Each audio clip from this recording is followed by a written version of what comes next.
ओम शांति। आज का वरदान याद है किसी को?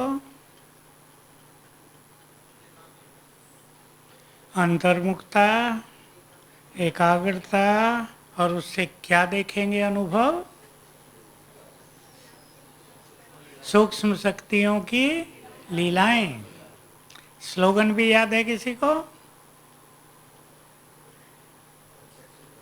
प्रत्यक्ष,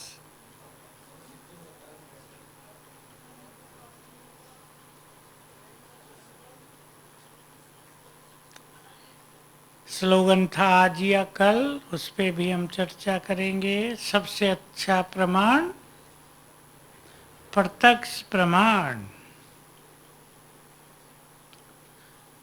बाबा का ज्ञान हमारे जीवन में प्रत्यक्ष हो, वही उसकी सत्यता का प्रमाण है। ज्ञान सत्य है। हम पढ़ते आए, आप सब भी पढ़ते आए, सत्यम शिवम सुंदरम।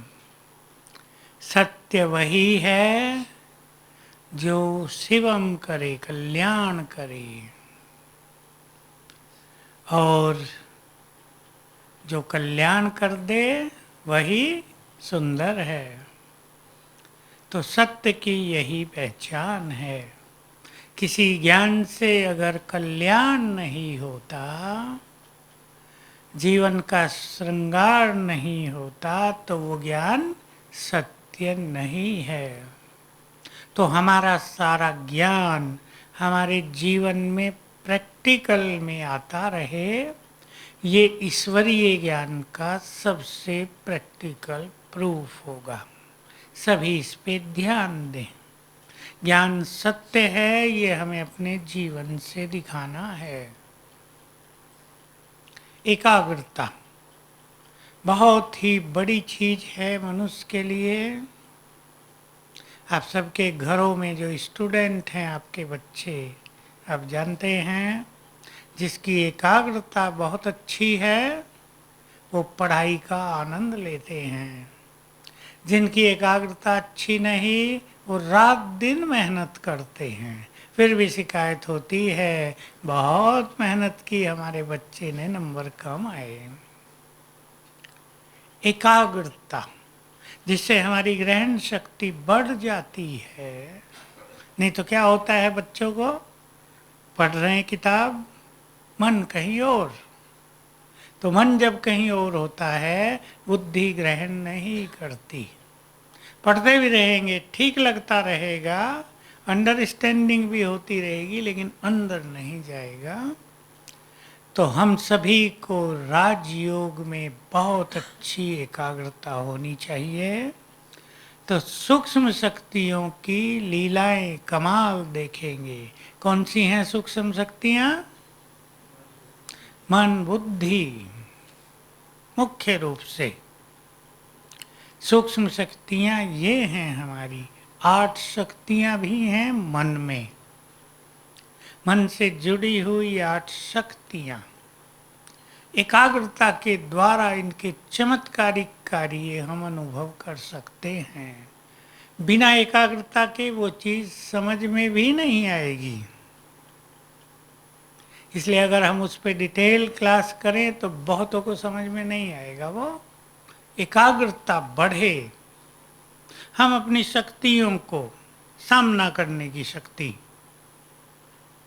जो हमारी शक्ति है, उसे ऑर्डर दे सकते हैं, इस व्यक्ति के पास जाओ, इसके शरीर में बहुत बीमारियां हैं, इससे सहन नहीं हो रहा है, इसके जीवन में समस्याएं हैं, ये सामना नहीं कर पा रहे हैं, तुम जाओ उनको मदद करो। तो हमारा आदेश मानेंगी शक्तियाँ, और उनमें सहन शक्ति, सामना करने की शक्ति दिखाई देने लगेगी। मन बुद्धि, मन संकल्प, संकल्प को हम प्रैक्टिकल घटता हुआ देखेंगे। जो संकल्प करेंगे वही घटित होने लगेगा। विनाश काल में कुछ ऐसी पावरफुल आत्माएं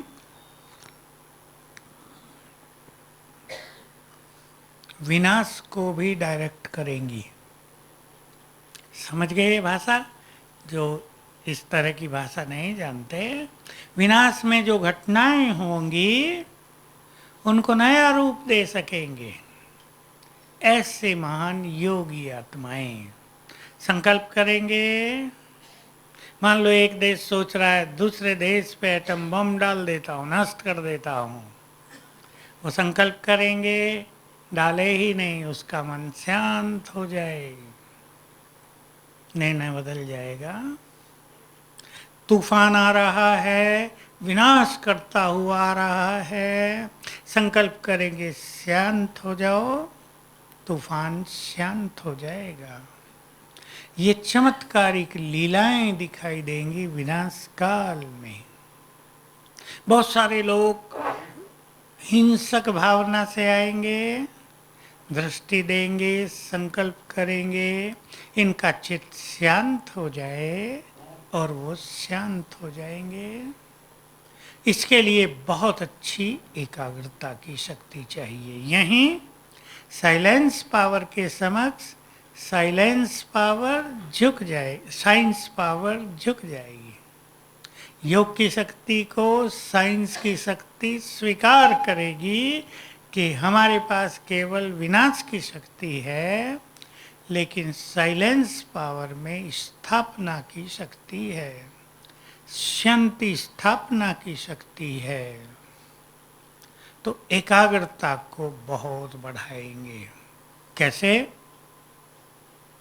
एक 5 सूत्री कार्यक्रम बना सकते हैं। किस किस को चाहिए एकाग्रता? ऐसे तो सबको चाहिए, लेकिन मैंने प्रश्न दूसरे लक्ष्य से पूछा है। सोच लो, एकाग्रता का अर्थ है मन बुद्धि को जहां चाहें, जिस स्वरूप पर चाहें, जब चाहें, जितना समय चाहें स्थिर कर सकें। देख लो, ये आप कर पाएंगे? ये कौन कर सकते हैं? सोच लो। नहीं, सोच लो बस। ये सबसे बड़ी शक्ति काम करेगी। थोड़ी देर भी हम किसी अपने स्वरूप पर, मान लो हमारा स्वरूप है देव स्वरूप, अपने देव स्वरूप पर एकाग्र होंगे, ये मैं हूं, उसके अलावा कोई अलग विचार नहीं 5 मिनट तक, तो हमारे अंदर समाया हुआ देवत्व बहुत जागृत होने लगेगा।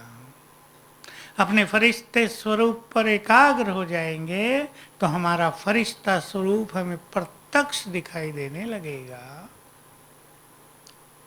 तो इसको बढ़ाने के लिए पहला चाहिए अंतर्मुखता, जिस पर हमें बहुत ध्यान देना है। अंतर्मुखता का मोटा अर्थ तो है ज़्यादा न बोलना। मोटा अर्थ बहुत ज़रूरी है वो भी, क्योंकि जो बहुत बोलते हैं उनका मन भी बहुत चलता है। बहुत बोलने से ब्रेन की शक्तियाँ भी नष्ट हो जाती हैं और एकाग्रता नहीं होती। कई बच्चे आते हैं ना छोटे, माताएं शिकायत करती हैं, छोटी लड़की बहुत ही बोलती है, चुप ही नहीं होती, मेरा भी दिमाग खा जाती है। इसको चुप करने के लिए मेरी भी समझ में नहीं आता क्या करूं। ये संस्कार बचपन से ही अगर बच्चों में है तो आगे चल के उन्हें एकाग्रता में दिक्कत होगी। हम सभी अंतर्मुखी बने। दूसरा अंतर्मुखता का अर्थ है सीधा सा अर्थ आत्मा पर स्थित होना। अंतर जो आत्मा है, अंदर में जो आत्मा है, मुख के अंदर जो आत्मा है, फेस है ना मुख, इसके अंदर जो आत्मा है उस पे अधिक बार एकाग्र होना, ये अंतर्मुखता है। कर्मेंद्रियों के रसों से अपने को मुक्त करना, ये अंतर्मुखता है। हमारा चिंतन अंदर की ओर हो जाए, बाहर की ओर जो हमारा चिंतन है, आकर्षण है, वो समाप्त हो जाए, ये अंतर्मुखता है। तो इसलिए एकाग्रता बहुत बड़ा सब्जेक्ट हो जाता है। आप वैज्ञानिकों को देख सकते हैं। डॉक्टर अब्दुल कलाम के बारे में एक लेख छपा था, एक मैगजीन आती है विवेक ज्योति, उसमें वो लेख छपा। मैंने पढ़ा उसको ध्यान से, क्या लिखते हैं ये। उसकी कहानी लिखी थी जीवन की, कि वो बैठता था जब अपनी लेबोरेटरी में सब चले गए हैं, उसको पता ही नहीं सब भी चले गए, कभी उसको याद ही नहीं कि लंच भी खाया या नहीं खाया। लोग उससे पूछते थे, सर लंच तो कर लो, सोचने लगते थे किया या नहीं किया, कर तो लिया था। कहा मैं अपने कार्यों में इतना तल्लीन हो जाता हूँ। ये अंतर्मुखता है। इस एकाग्रता से ब्रेन की अनेक शक्तियाँ जागृत हो जाती हैं। मनुष्य के ब्रेन में भी बहुत शक्तियाँ हैं। आप सबने सुना होगा, लोग कहते हैं, मनोवैज्ञानिक और मेडिकल साइंटिस्ट सीमा बहन, कि ब्रेन की बहुत कम शक्तियों को मनुष्य यूज करता है।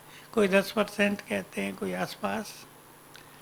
आइंस्टाइन के लिए कहते हैं उसने अपनी ब्रेन की शक्तियों को 30% यूज किया। अंदाज लगाते हैं लोग।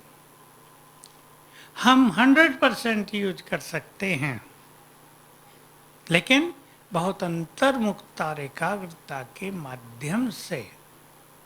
अगर वेस्ट है, हम एक छोटा सा पैमाना अपने पास रख सकते हैं, जितना हमारे मन में व्यर्थ है उतनी ही परसेंटेज हम अपने ब्रेन को निगेटिवली यूज कर रहे हैं। जितना मन हमारे मन में पॉजिटिविटी है, अच्छे विचार हैं, योग है, अच्छे अच्छे अभ्यास है, उतनी परसेंटेज में हम अपने ब्रेन की शक्तियों को यूज कर रहे हैं। इसलिए जब हम संपूर्णता के समीप पहुंचेंगे, संपूर्णता की एक पहचान है व्यर्थ से पूरी तरह से मुक्त। जब हम इस स्थिति में पहुंचेंगे, तब हम अपने ब्रेन की लगभग समस्त पावर को यूज करेंगे। हमारा लाइफ बहुत डिवाइन हो जाएगा। हमारी दृष्टि से बहुत दिव्यता लोगों को दिखाई देगी। हमारे बोल में वरदान अनुभव होंगे। हम सब कुछ देख सकेंगे। आपने सुना होगा बाबा की बात, सतयुग से लेकर और कलयुग तक के सभी जन्म फिल्म की तरह तुम्हारे सामने आने लगेंगे, लेकिन उनके सामने जिनकी एकाग्रता बहुत अच्छी होगी। अब से ये कार्य संभव है। हम अपनी एकाग्रता को बहुत अच्छा कर दें, अर्थात अपने ब्रेन की शक्तियों को हम संपूर्ण रूप से तब यूज करते हैं जब हम पूरी तरह एकाग्र होते हैं, तो हमें दूर दूर की चीज़ें दिखाई देने लगेंगी। सतयुग क्लियर दिखाई देगा। सूक्ष्म लोक में क्या हो रहा है क्लियर दिखाई देगा। बाबा जब अव्यक्त हुए तो ये प्रश्न बहुत पूछा करते थे, क्या तुम देख सकते हो वतन में क्या कारोबार चल रही है। स्थापना की काफ़ी एक्टिविटी वहाँ पर चलती हैं। भिन्न भिन्न फरिश्तों के द्वारा बाबा भिन्न भिन्न कार्य कराते हैं।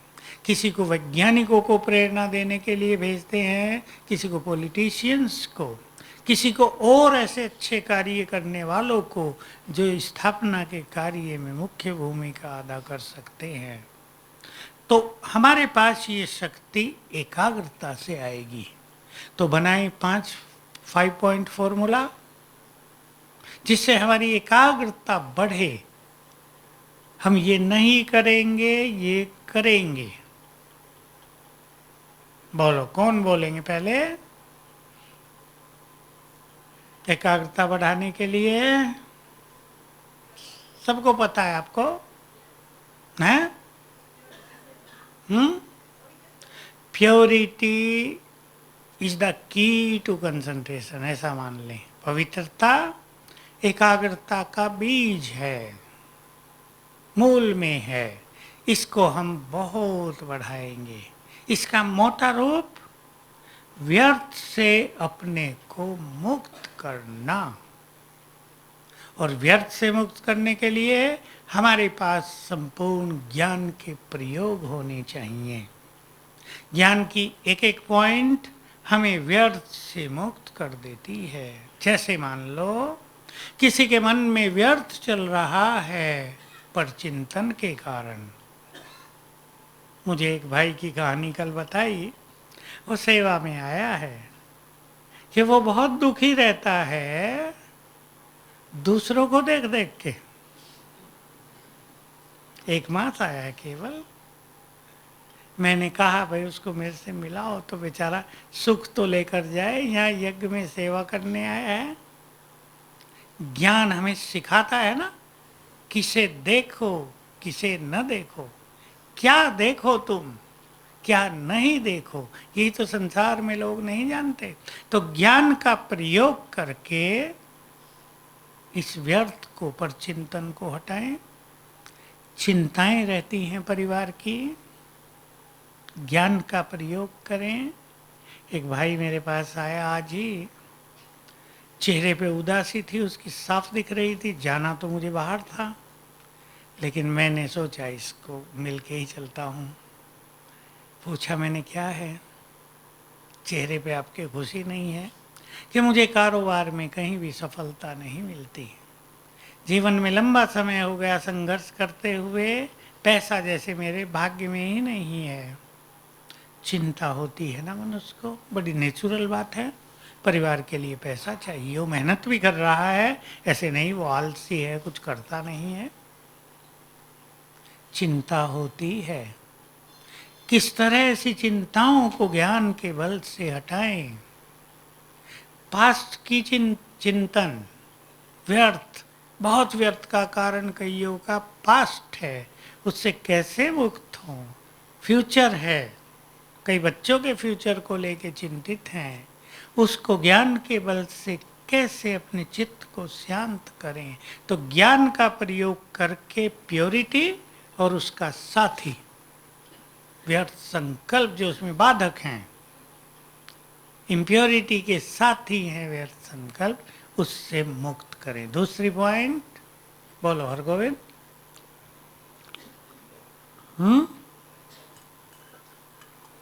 नहीं, और बोलो, और बोलो। स्वमान, ये पॉजिटिव अप्रोच। स्वमान पे हम आते हैं क्योंकि कल की मुरली में बाबा ने हमें बहुत ऊंचे महान स्वमान दिए हैं। तीसरी बात बोलो इधर के भाई, कुछ छोड़ने वाली कुछ करने वाली, बोलो। ये छोटी बातें हैं निश्चय, बोलो। एकांत में स्वचिंतन मोस्ट इंपॉर्टेंट। बिना एकांत स्वचिंतन एकाग्रता नहीं हो सकती। चौथी बात, अमृत वेले को बहुत आनंदकारी बनाना। पांचवी बात, मैं प्रैक्टिस की बात बताता हूं केवल, अशरीरीपन और आत्मिक दृष्टि का बहुत अच्छा अभ्यास करना। ये 5 ले लें बस। छोड़ने की बातें तो व्यर्थ संकल्पों में सब आ गई, व्यर्थ में सब आ जाता है।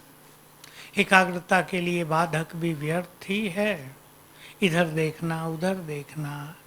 किस लिए आए हैं? एकांत में स्वचिंतन बहुत बड़ी चीज है। किस लिए आए हैं बाबा के पास? सब चिंतन करें। जो समर्पित हैं वो गहरा चिंतन करें, क्यों जीवन अर्पित किया है। जो घर छोड़कर बीके कॉलोनी में आ बसे हैं वो भी चिंतन करें, क्यों आए हैं। जो नहीं आए और घरों में हैं, बाबा के बन गए, सोचो बाबा के बने हैं तो अब क्या क्या करना है क्या क्या नहीं, ये स्वचिंतन है। बाबा का बन गए और वही कर रहे हों जो नहीं करना है, वही सोच रहे हों जो नहीं सोचना है, तो बनने का ज़्यादा लाभ नहीं होगा।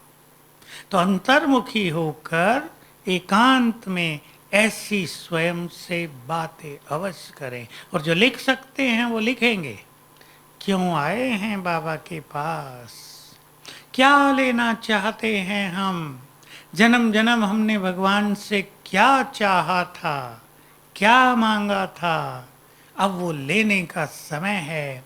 उस सब को लेने के लिए मैं क्या अच्छे से अच्छा करूं। भगवान सब कुछ देने आया है। थोड़ी थोड़ी शांति मांगते थे, बच्चों को पास करा दो इतना ही मांगते थे, कर्ज बहुत हो गया इससे मुक्त करा दो ये मांगते थे, ये बीमारी हो गई हे प्रभु इससे इसे ठीक कर दो, उसे भी डॉक्टर समझते थे। अब वो क्या कहा, सब कुछ देने आ गया है और इतना दे देता है कि हम सबको ये मदद करने लगे। जो हम भगवान से मांगते थे वही हम दूसरों को देने लगे, संसार को, वो हमें इतना कुछ दे देता है। ये स्वचिंतन करें। वो सब कुछ देने आया है, क्या हमें भी सब कुछ लेने की दृढ़ इच्छा है, या देने वाला देना चाहता है और लेने वालों को ख्याल ही नहीं है कि ले लेना भी चाहिए। कुछ ऐसे भी होते हैं ना दुनिया में। देखो कई लोग यहाँ काम करते ना मजदूरी, आज के लिए मिल गया ना खाने को, मस्त पूर्ण संतुष्ट हैं, आज मिल गया ना 150 रुपये मिल गए, आज अच्छी तरह खाएंगे आज रात को, कल क्या होगा कोई उन्हें चिंता नहीं। दूसरे लोग नौकरी कर रहे हैं, इतना मिल गया खुश है, बिजनेस कर रहे हैं इतना मिल गया खुश है। सबकी लेने की इच्छा भी अलग अलग है ना। कोई सोच रहा मास में 1 लाख कमा लूँ, कोई सोच रहा 1 करोड़ कमा लूँ, कोई ये भी सोच रहा 50 करोड़ कमा लूँ एक साल में। हर एक की दृढ़ इच्छा अलग है। हमारी क्या है, बाबा से क्या क्या ले लें, अनंत शक्तियां, अथाह ज्ञान, सर्व खजाने, दुआएं बहुत बड़ी चीज है ये। कुछ चीजें ऐसी हैं जो केवल अब मिलती हैं चारों युगों में, परमात्मा दुआएं, उसका श्रेष्ठ ज्ञान, श्रेष्ठ वरदान, उससे शक्तियां, खुशी तो जन्म जन्म भी मिलती रहेगी, लेकिन ये चीजें केवल अब मिलती हैं। हम अधिकतम प्राप्त करें तो एकाग्रता के लिए हमें बहुत अच्छे स्वमान की जरूरत है। कल कौन सा बड़े से बड़ा स्वमान कहा बाबा ने, बाप समान संपन्न। सोचो, अगर कोई ये सोचे मुझे बाप समान बनना है तो शायद सोचना ही छोड़ दे, कि तो सोचना भी ज्यादा सोचना है कुछ। लेकिन अगर हम ये मान लें मैं बाप बोलो समान हूं, अंतर देखो, तो एक दूसरी फीलिंग होगी जीवन में। मैंने ये बात 82 से सीखी। बाबा की मुरलियां चली थी खुदा दोस्त पर, 2 मुरलियां 82 की हैं। एक मुरली में बहुत अच्छी बात आई, तुम सोचते हो मुझे संपूर्ण पवित्र बनना है, परंतु नहीं, तुम ये सोचो मैं परम पवित्र आत्मा हूं। वहीं से सीखा मैंने ये, मैं परम पवित्र आत्मा हूं। तो जिस चीज को हम स्वीकार कर लेते हैं ना गहराई से, बिल्कुल सोचें आप, अंतर मन में उसको उतार दें मैं ये हूं, उसका हम स्वरूप बन जाते हैं। किसी ने अंतर मन में उतार दिया हो मैं इस बुराई को नहीं छोड़ पाऊंगा, नहीं छोड़ पाऊंगी, तो क्या होगा, असंभव। और किसी ने उतार लिया हो नहीं भगवान मेरे साथ है, मेरे लिए कुछ भी असंभव नहीं, उसका स्वरूप कुछ और होगा। किस चीज को हम गहराई से स्वीकार कर रहे हैं, ध्यान दे सभी, बहुत बातें हर एक के जीवन में गहराई से स्वीकार कर लें। सभी सोचे कन्याएं बैठी हैं छोटी, सब विचार करें किस चीज को हम रिजेक्ट कर रहे हैं, किस चीज को स्वीकार कर रहे हैं। देखो रिजेक्ट करते हैं ब्राह्मण बहुत चीजों को। मुरली में आता है, बच्चे कम से कम मुझे 8 घंटा याद करो रोज। ये हम सब ये सभी जब सुनते हैं तो सब आज अपने से पूछो क्या होता है हमारे अंदर। कुछ ऐसा होता है जिसका हमें पता नहीं होता। अनेक सोचते हैं ये अपना काम नहीं है। ये जो सेंटरों में रहते हैं ना, मधुबन में समर्पित हैं, उनका काम है। हम तो गृहस्थ में रहने वाले थोड़ा बहुत बैठ के कर लेंगे, वही बहुत है। मधुबन वाले जब सुनते हैं वो क्या सोचते हैं, बहुत सेवाएं हैं, बहुत बिजी हैं, अपने से होगा नहीं। कुछ लोग जो फ्री है ना वो कर सकते हैं। हर एक व्यक्ति कुछ कर रहा है। हाँ नहीं, हर एक नहीं। आप क्या सोचते हैं वो आप बता दो।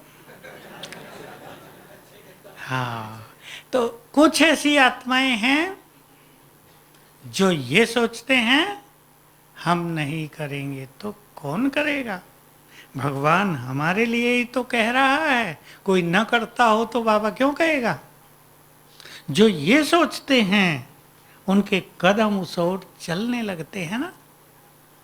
देखिए माँ बाप बहुत बैठे हैं आप लौकिक, आप अपने बच्चों को वो काम कभी नहीं देंगे जो वो कर ही ना सकते हो।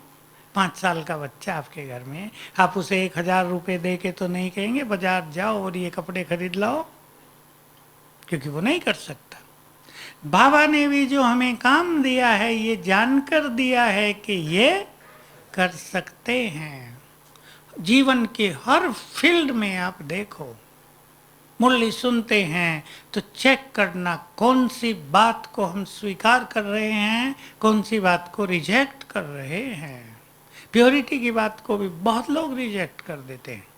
बाबा ने कहा ये नहीं हो ये हो, कई सोचते ये तो अंत में होगा ना, अब तो चलेगा, वीक कर दिया अपने को।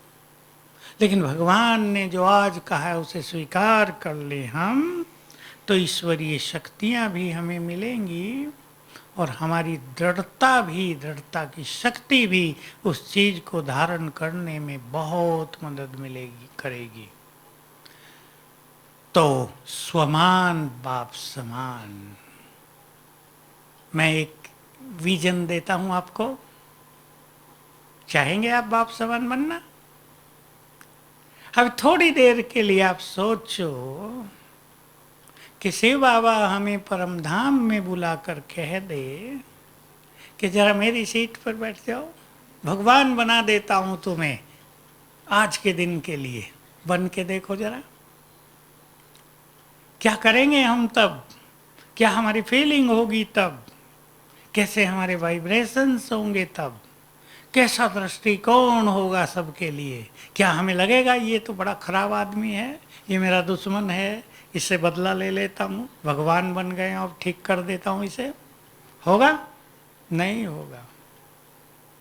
बैठना जरा, कल सवेरे और आज रात को बाबा की सीट पे बैठ के नीचे को देखना। सूक्ष्म वतन में बैठ सकते हैं। देखो एक चित्र बनाए सभी कि परम धाम में शिव बाबा है, उसका मन सभी के लिए प्रेम, शुभ भावना, अपनापन, देना, इस सब से भरा हुआ है ना, दाता है वो। उसके वाइब्रेशंस फैल रहे हैं संसार में इन्हीं चीजों के। उनके वाइब्रेशन से कोई सुख पा रहा है, किसी के दुख नष्ट हो रहे हैं, कोई उसके प्रेम का अनुभव कर रहा है, किसी को शक्तियाँ मिल रही हैं, किसी को शांति अनुभव हो रही है। हम भी वहाँ बैठकर संसार को ये सब चीज़ें देंगे। तो जिस चीज़ को हम स्वीकार कर लेंगे ना, स्वरूप बनेगा। 5-7 स्वमान निकाल लें हम और बाबा के आने तक बहुत डीपली अपने अंतर मन में इनको भर दें। कौन हूं मैं? बड़े स्वमान निकालेंगे, विश्व कल्याणकारी। बहुत लोगों को इस पे चिंतन नहीं होता है। स्वीकार करें, मैं विश्व कल्याणकारी हूं। कल की जो मुरली थी, देने वाले, मेरा हर संकल्प विश्व का कल्याण करे, ऐसा संकल्प हो। मेरा हर बोल दूसरों का कल्याण करे, उन्हें खुशी दे, उन्हें उमंग दिलाए, उन्हें आगे बढ़ाए, उनके लिए वरदान हो जाए। मेरा हर कर्म, बोलो, कन्याएं बोलेंगी, मेरा हर कर्म दूसरों के लिए प्रेरणा हो। कन्याएं जिस मार्ग पर जा रही हैं संसार में, हमें देखकर वो अपनी राह बदल दें, श्रेष्ठ राह पर आ जाएं, उनके मन में जो विकृतियां आ गई हैं उसको रियलाइज करके पवित्रता का पथ अपना लें। ऐसा कर्म हो हमारा। है बहुत कन्याओं का बाबा के पास, मैं देखता हूँ बहुत ऐसी कन्याएं हैं जिनके चेहरों से ही लगता है इन पर कलयुग का कोई प्रभाव नहीं है, मुक्त हैं ये, देवकुल की आत्माएं हैं, तो देवकुल के संस्कारों से भरपूर हैं। बिल्कुल, ये मैं सत्य कह रहा हूँ, मुझे साफ साफ दिखता है। हमारे यहाँ किचन में भी आती रहती हैं, क्लासेज में भी, कि ये अलग हैं संसार से। तो वो संसार की शोभा है ना। यहाँ भी बैठे हैं कई। विश्व कल्याणकारी हूँ। तीसरा स्वमान, मास्टर भगवान हूँ। कहा है बाबा ने, मैं मास्टर भगवान हूँ, नेक्स्ट टू गॉड हूँ, पूर्वज हूँ। पूर्वज का काम है, सब जानते हैं, सबकी पालना करना, सबको देना। बड़े, जैसे घर में बड़े हैं, माताएं बैठी है ना, बुजुर्ग, अब क्या चाहेंगी, छोटे बच्चों को प्यार दें या उनसे प्यार लें? बोलो बुजुर्ग माताएं, दें। देने वाली, ये दाता के स्वरूप हैं हमारे पूर्वज, देने वाले। हम वही हैं जिनकी मंदिरों में पूजा हो रही है। ये बहुत सुंदर स्वमान है,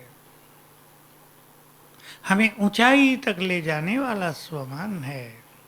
कलयुग के अंत तक भी देखो, इस देव देवियों को लोग कितने सम्मान से निहारते हैं, उनके दर्शन करने के लिए कितना इंतजार करते हैं, स्वच्छता बरतते हैं, फल फूल लेकर जाते हैं, भावनाओं से जाते हैं। हम वही हैं। क्या हो जाएगा इससे? क्या फायदा होगा? जो सबकी मनोकामनाएं पूर्ण कर रहे हैं, उनकी मनोकामनाएं यहाँ पूर्ण हो गई होंगी ना।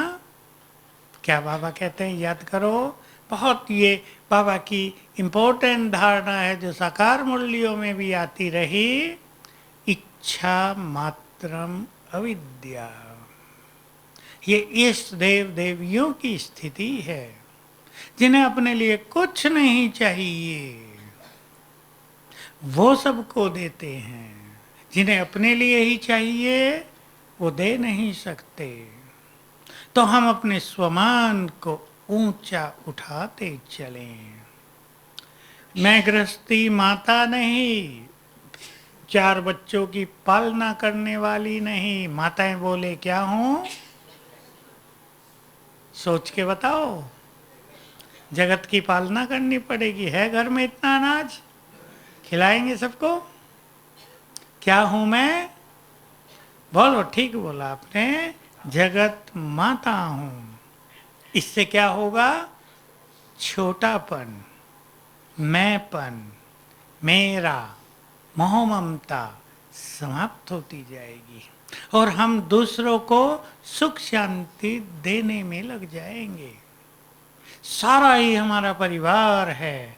जो माता अपने को जगत माता समझेगी, जैसे एक माँ अपने बच्चे के थोड़े भी दुख को देखकर क्या क्या करती है, वैसे ही संसार में दुख बढ़ रहे हैं वे भी करने लगेंगी। तो ये हमारा स्वमान, हमारी विचारों को, संस्कारों को, भावनाओं को महान बनाएगा। तो कल बाबा ने हमें दातापन की विशेष बात कही, देते चलें। और अब संसार को जरूरत है, देखो धन बढ़ गया दुनिया में, काम धंधे भी बहुत बढ़ गए, लेकिन और क्या क्या बढ़ गए? डॉक्टर बहुत बढ़ गए, बीमारियां बढ़ गई। दो तो अभी अभी मेरे पास आए, यहाँ आने से थोड़ा ही पहले, ये बीमारी है, सारे डॉक्टरों को दिखा दिया, कुछ नहीं होता। एक अपने लड़के को लेकर आए, बड़ा लंबा चौड़ा, देख लिया मैंने उसको, ब्रेन जैसे उसको है ही नहीं, ऐसा समझ लें। कहा सारी दुनिया के डॉक्टर दिखा लिए, इसके ब्रेन का सब कुछ करा लिया, किसी को पता ही नहीं चलता, कहते सब ठीक है। नहीं, सब ठीक होता तो ब्रेन ठीक ना होता। तो बीमारियां बढ़ रही हैं, अशांति बढ़ रही है, घर घर में क्या बढ़ रहा है?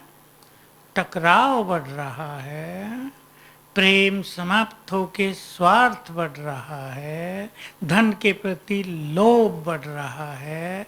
धन ही सब कुछ है, बाकी मार दो अपने भाई को भी, चिंता ही नहीं करते लोग, भाइयों को मार देते हैं, सारी संपत्ति मुझे मिल जाए।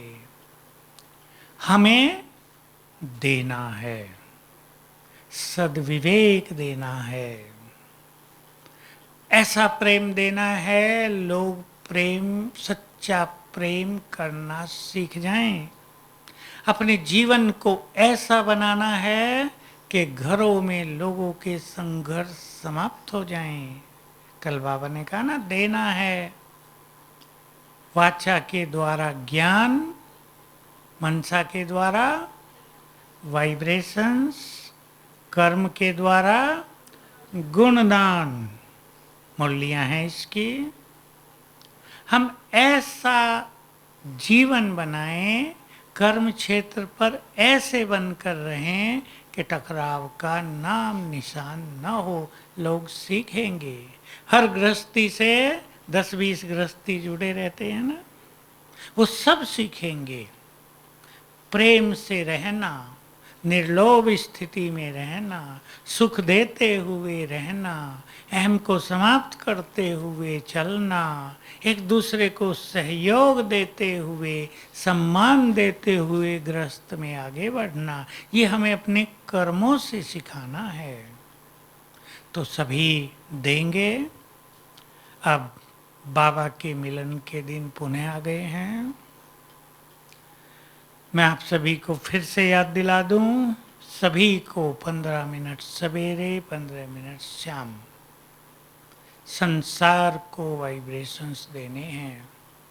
और एक और बात, जिन लोगों के जीवन में विघ्न ज्यादा हैं, घरों में जिनको समस्याएं घेरे हुए हैं, जिनको जीवन का सुख नहीं मिल रहा है, कुछ ऐसे लोग भी हैं जिनके पास विघ्न और समस्याएं तो नहीं हैं, लेकिन मन परेशान रहता है।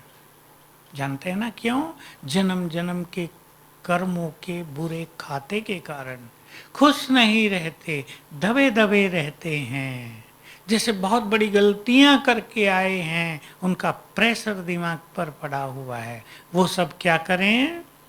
जिनका चित्त चैन नहीं पा रहा है, सब सुन लें। जिनको धन का अभाव हो रहा है, जिनको कार्यों में, धंधों में सफलता नहीं मिल रही है, या गृहस्थ में ये सब है, 10-10-10 मिनट 3 बार संसार को गुड वाइब्रेशंस दिया करें रोज।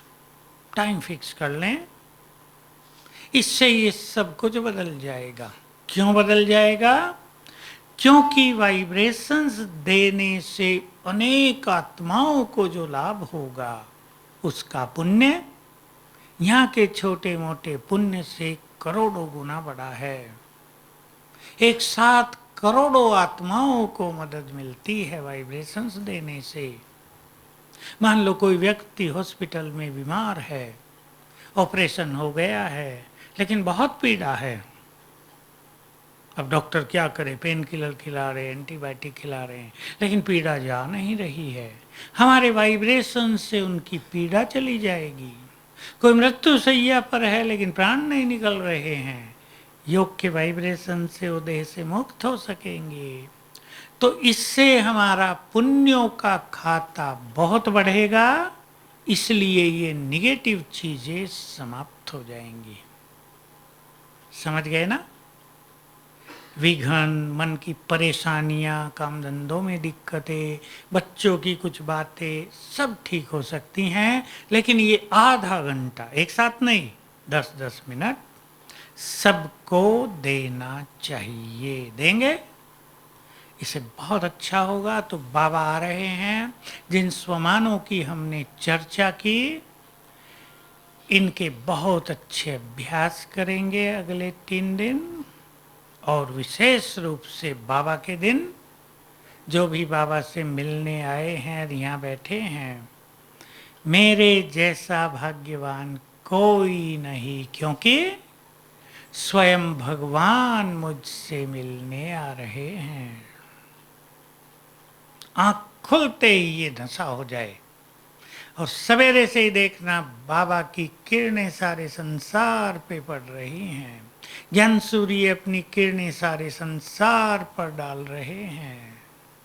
मेरे जैसा भाग्यवान कोई नहीं, क्योंकि स्वयं भगवान मुझसे मिलने आ रहे हैं। फिर ऊपर को देखेंगे, शिव बाबा आ रहे हैं।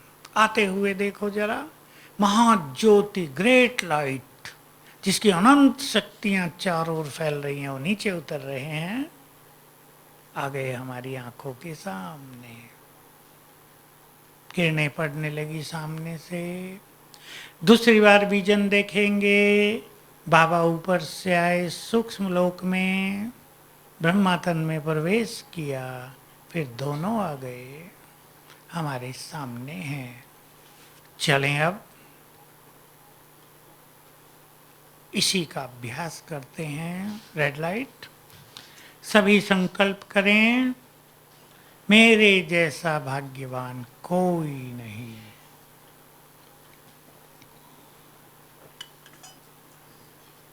क्योंकि स्वयं भगवान अपना धाम छोड़कर मुझसे मिलने आ रहे हैं।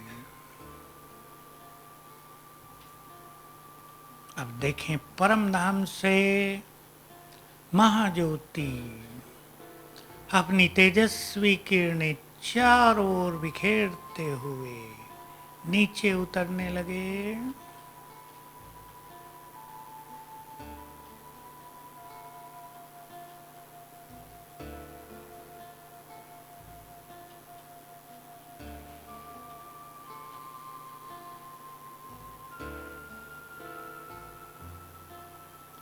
आ गए हमारी आंखों के सामने।